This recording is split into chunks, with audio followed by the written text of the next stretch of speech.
Good afternoon, everybody. Uneducated Economist here. So I wanted to do a follow-up video to the video I had put out earlier today talking about the shorting in the bond market is adding to the supply. I had reviewed a Steve Van Meter video where he was talking about this exact thing. And in that video, he went into a fairly good description of what was taking place as far as shorting the bond market and, adding to the supply.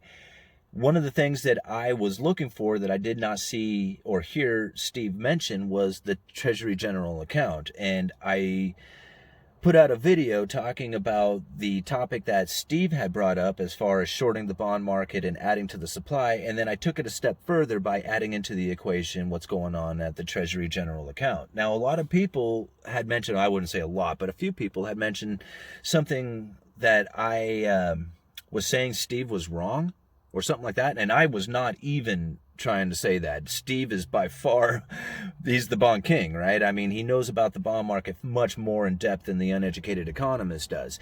I was not trying to say Steve was wrong. I have a lot of respect for him, and I think that he is very knowledgeable inside of the bond market, knows what he's talking about. What I was just trying to bring up was the Treasury General Account and trying to add that into the equation, which is something that he did not do. Now, I'm not trying to say he's wrong. I'm just saying he didn't do that, and I was just trying to take that to another step further. Now, I did have a few people mention to me the Treasury General Account, and that right there, that Treasury General Account, this is something that not a lot of people are talking about. And the few articles that I do find out there really aren't going into much depth on it. Peter Schiff had an article on it, but of course, if you listen to Peter Schiff, it's all inflationary and you have to buy gold. I really wanted to try and understand what it is that's going on here with the Treasury General Account and what kind of impact that's going to have on the economy, because I don't think anybody's really ever had an event where the Treasury was going to inject this much liquidity into the market in such a short amount of time. Now, liquidity injections have taken place, but not on a scale like this, not in this fashion, or at least not that I know of, and maybe somebody else knows a little bit more about history can say, oh no, this has happened before, but never have I seen anything quite like this.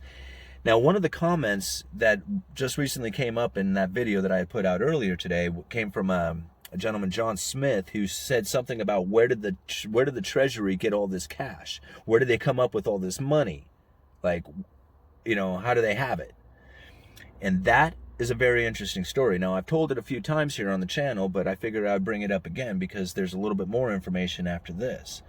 The Treasury General Account is an account at the Federal Reserve. It's like a bank account like anybody else has, and their primary dealers, like the big banks, they have checking accounts at the Federal Reserve as well. So it's just an account at the Fed. How they ended up with so much money is very interesting, because you got to go back into right before or right during the pandemic, and the government had to step up and do something, right? It was no time to worry about deficits and debts and budgets and all that other stuff. We have this emergency we had to deal with. And now part of this emergency was dealing with the economy and backstopping all loans that were going to happen here over the course of the few months as, everything was, going into downturn and, recession was kicking in and all that other stuff.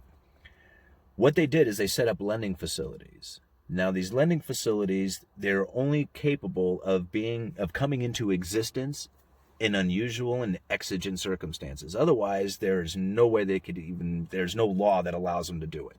But because we had the pandemic and this, disease running around, the Treasury was able to give the Federal Reserve $75 billion, which they leveraged up to hundreds of billions of dollars, and then set up these lending facilities. And these lending facilities, some of them got used pretty good, like the Payroll Protection Program. Other ones, like the Corporate Debt Lending Facility, hardly got used at all, and it turned out to be more of a credible threat. Having the lending facility, having it funded, having it ready to go, and then buying a little bit of corporate debt was enough to cause the markets to go out there and front run the Federal Reserve and buy up a bunch of corporate debt. The Federal Reserve really didn't have to do anything. So that particular lending facility, that corporate debt lending facility, was just more about the credible threat that they would actually do it, more than it was that they were going to do anything with it. Now, it was Steve Mnuchin who, at the end of the term there of the Trump administration, he was saying, hey, some of those lending facilities that the Federal Reserve, that you guys had set up, those special purpose vehicles that you funded, like, because this is really, it's illegal for the Federal Reserve to do any of this stuff. It was the unusual and exigent circumstances that gave them the capability of setting up these special purpose vehicles. They're like entities away from the Federal Reserve. And Steve Mnuchin is like, shut those things down and give me back my money, right? And the Federal Reserve's like, no, we really need to keep these things going. We should keep the money. And Mnuchin's like, no, give me the money. So the Federal Reserve, okay, so they shut down the lending facilities and gave Mnuchin back the money. That's how the Treasury ended up with the $1.5 trillion over at the Treasury General Account. Typically, that account would be a few hundred billions of dollars, just a few hundred. But right now, at $1.5 trillion, they don't want that much up there. They want to draw it down. And that's where they came up with the money. See, he asked, John Smith had asked that question. He says, how did the Treasury end up with all this money? They ended up with it from an unusual and exigent circumstance. That's how they ended up with it. Typically, there is no way they could have ended up with this money. No legal way. But if you set up a lending facility and then don't use it, well, now legally you have the money. You see how they got it? Otherwise, there's no way. There was no way they would have ended up with it. So now they have it. Well, bygones are bygones. We got to do something with it now. And this is how it's going to go in. So now here, the Treasury can sit on this cash, be able to fund, pay their bills, pay their checks out there because they have the cash sitting on hand. And regardless of where the interest rates go at the time, they're like, well, we're not really issuing out any debt anyway at this time. Not that much anyhow, because we got all this cash that we're spending. So interest rates can really do whatever they need to. Wherever they go, they go. So that's kind of what I was thinking was taking place. That's how I feel about it. Some other people out there, they may think that the Treasury drawing that cash down is a non-event. They think that, that nothing's going to happen. That's not going to do anything. It's not going to cause, inflation. It's not going to do anything. That's what a lot of people have said. I don't know about a lot of people, but that's what some people have said. I have a tendency to not believe that. I do not believe that the Treasury drawdown of all that, liquidity going into the markets is going to be a non-event. I do not think that. I think it's going to be very eventful.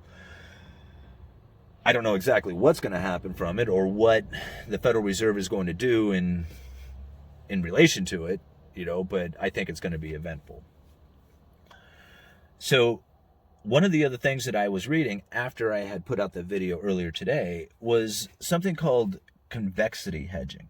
And I didn't really think about this one, and I had heard of convexity hedging, had no clue of what that meant until I read this article. It makes a lot of sense now.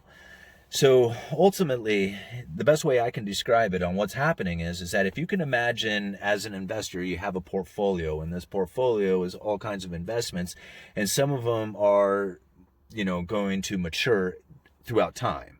So like, say, for example, you have a 30-year treasury. Well, you got 30 years before that thing is going to pay off, right? Or pay to maturity. And then from there, you probably have some investments that are going to pay in a much shorter time frame, all the way down to, very quickly. Part of that portfolio is mortgage-backed securities. Now try and follow me on this one, because mortgage-backed securities have no real time set on them. Because a refinancing and stuff like that can pay off these mortgage-backed securities, and the investor would have to, reinvest into another mortgage-backed security. So when refinancing is happening, these mortgage-backed securities get rolled over quite quickly. But as the interest rates are rising, and the mortgages, the interest rates on mortgages start to tick up following the 10-year, the refinancing slows way down. And now the investor who has mortgage-backed securities sitting on their portfolio is having to wait a longer time frame in order to be paid back on that mortgage-backed security, which is pushing the date of, that portion of the investment portfolio out to the longer side, which means that they need to adjust the longer end of their portfolio, which means selling treasuries. Or at least that's what I'm getting at it from the article. That would make a lot of sense on why you're seeing the long-dated treasuries selling off in in